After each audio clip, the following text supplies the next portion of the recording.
parti pour la lutte. On arrive dans l'Atlantique. Hi-ha!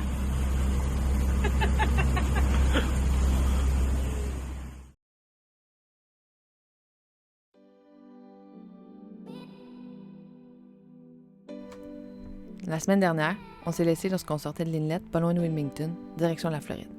On vous amène avec nous cette semaine durant nos 3 jours de navigation consécutifs. Vous allez être témoin de nos apprentissages, de nos erreurs, mais c'est la meilleure école. Le plus important, c'est d'être prêt à tout et à pas se mettre en danger. Le restant, c'est normal, c'est confrontant, puis on appelle ça apprendre sur le tas.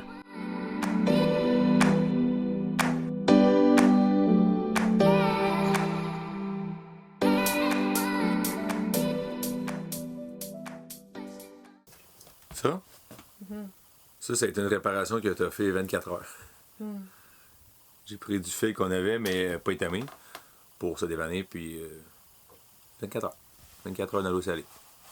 Fini. Cassé. Rodé. Là, je t'allais mettre des shrinks. Des vagues. Plan A, Fernandina Beach en Floride. Plan B, Georgetown. Plan C, Charleston. Là, on est parti 2 bateaux, puis aujourd'hui, le vent il était vraiment, il était quasiment de face, là. Il était presque de face. Le bateau avec qui on était capables eux, de suivre un cap là, pour bien s'avancer vers Fernandina. Nous, on n'était pas capables de suivre ce même cap-là, je sais pas pour quelle raison, là, l'expérience, le bateau, toutes ces réponses. On s'est juste éloigné de la côte là, sans arrêt, là, puis là, on s'est dit, crème, ça n'a pas de maudit bon sens, puis là, on n'avait plus de réseau. Là, on les a perdus de vue finalement. On pouvait plus leur parler par VHF. Pas de réseau téléphone. Fait que là, on a pris la décision de se rapprocher de la côte pour aller trouver notre réseau téléphone. Puis changer nos plans. Donc, plan A, Ferdinand toujours, mais plan B, ce sera Brunswick, plan B. Plan C, Beaufort, en Caroline du Sud. Moi, j'ai opté pour le grill manuel comme ça. C'est bien simple, puis ça ne peut pas briser, il n'y a pas d'entretien. Là, c'est super en plus, vu que tu n'as pas la canne qui est dans les airs, le fil est plus près de l'eau déjà. C'est les conseils que j'ai eus. On verra.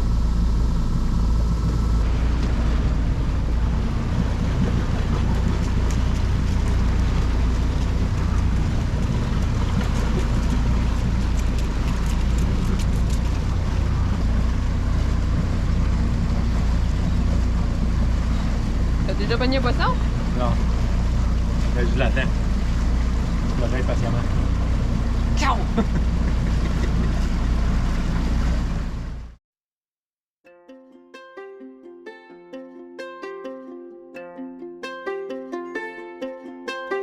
On n'a encore rien réussi à pêcher. Par contre, le bonheur se trouve dans les petits plaisirs. On se console avec des crêpes, le déjeuner préféré de Dani.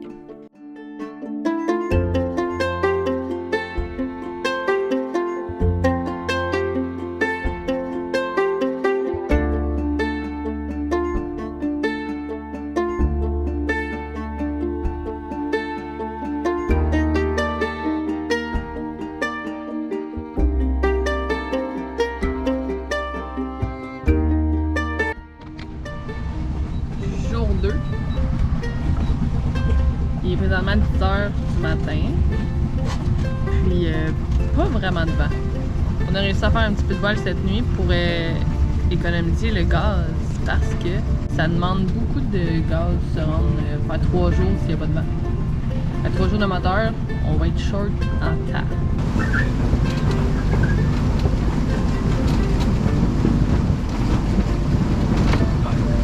Encore?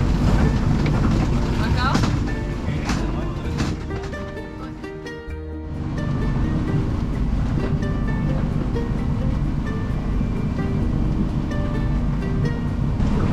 On prend un riz, on essaye. On va voir si on va être capable de plus aller au près. On est rendu 1h30. Le vent, il veut tout pas changer de bord là. Il y a 12 nœuds de vent, ça serait parfait si c'était de travers. À la place, il est dans notre front. Il veut rien ça va, on a changé de bord. Fait que là, nous autres, on a un peu de la misère à faire du prêt avec notre bateau. C'est un truc là, mais vraiment pour l'autre qu'on le sache. 5 nœuds.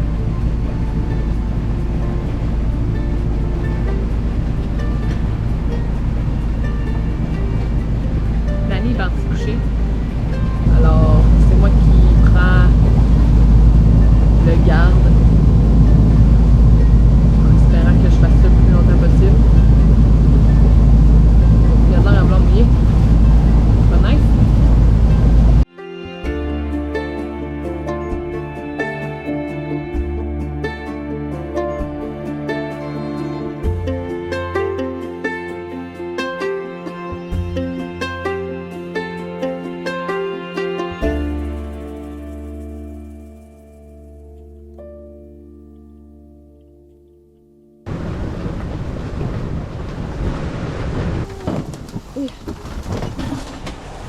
Ah ben ouais. On a cherché le vent toute la journée, puis là, ben, il est arrivé, il nous a frappé plein de fouet. Moi, je dormais, puis je m'en suis pas rendu compte, mais Danny est venu me voir, puis il m'a dit viens t'en watcher parce qu'il faut que j'aille prendre un riz. Fait que là, finalement, on a pris 2 riz, on a décidé de prendre 2 riz de la grand voile, puis on a enroulé le génois le plus qu'on pouvait. On gît beaucoup moins, puis on fait 7 nœuds, tu sais, on fly ça. Puis là, je fais des ramen parce que mon petit cœur, il est sur la flotte, là, mais ramen en espérant qu'il tienne, tout ça.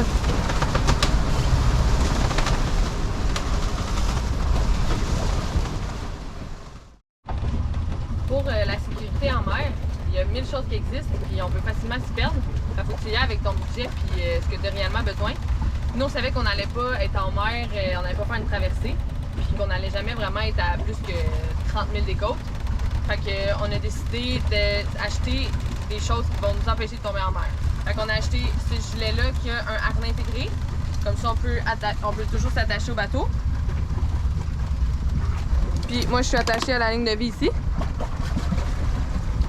Puis si jamais il fallait quitter le bateau, j'ai fait un sac de survie qui est en permanence fait. Si jamais on en a besoin, on a juste à le prendre. Puis on a décidé de ne pas s'acheter de radeau de survie parce que, encore là, une question de budget, éventuellement peut-être.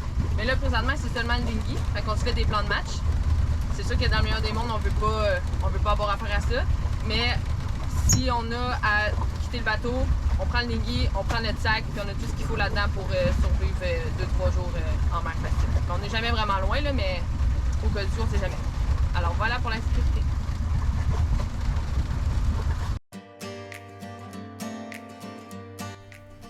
Au mieux, tu vas arriver à la clarté avec la marée. Et peu importe lequel de notre plan A ou B on choisissait, on arrivait à la noirceur. Et même si notre diesel nous tracassait et qu'on avançait à pas de tortue, plus on se rapprochait de notre but et plus les choses s'enlignaient vers notre plan A. La marée est en notre faveur pour Fernandina. Alors envoyé dans les palmiers, on tente le tout pour le tout. 60 heures plus tard, Vanupié est en Floride. Puis le diesel, Danny, Il est bas en crème. c'est rendu juste à table. C'est sûr qu'il a manqué de fuel dans l'inlet, ça n'aurait pas été le best. On va espérer que le gauge est un peu précis. On sait qu'on est bas, puis nos petits canisses sont toutes vides. Ouais. Non, le gauge n'est pas d'origine, puis la tank à gaz est faite en pointe de table, puis le fond il est fait en angle. Fait que là, le tuyau qui va chercher le fuel, il va-tu vraiment dans le plus bas de la partie, puis le gauge il va-tu au plus bas lui, ou il est au milieu, ou il est au 3/4, il n'y a rien d'origine là-dedans, puis il n'y a rien de square comme d'un char, un pick-up. C'est bien bon tort. Fait qu'on sait vraiment, on sait pas. Puis on peut pas aller regarder non plus dedans. En partant, c'est en semi-stock, puis la tank est à moitié jammée comme dans un trou en fibre. Fait qu'on peut pas. En plastique, mais c'est quasiment impossible d'aller voir le niveau dedans. Là,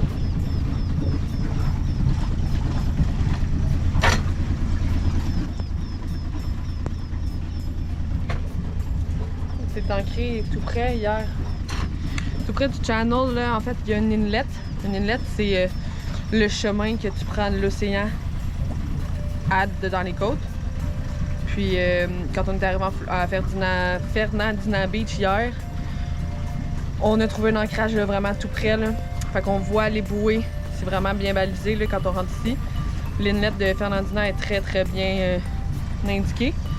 On est arrivé en pleine nuit, puis c'est sûr qu'avec c'est des bruits qui flashent. C'est sûr que ça peut être un peu confondant, les lumières dans la noirceur, mais ça s'est super bien passé. Puis il y a un ancrage juste à côté. Fait que quand t'es tanné, là, puis t'es hors d'arriver, c'est une belle ancrage.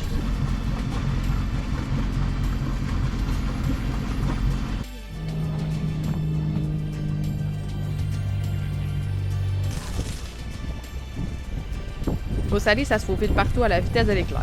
Quand on a la chance, on rince le bateau à l'eau douce pour préserver le plus longtemps possible nos équipements.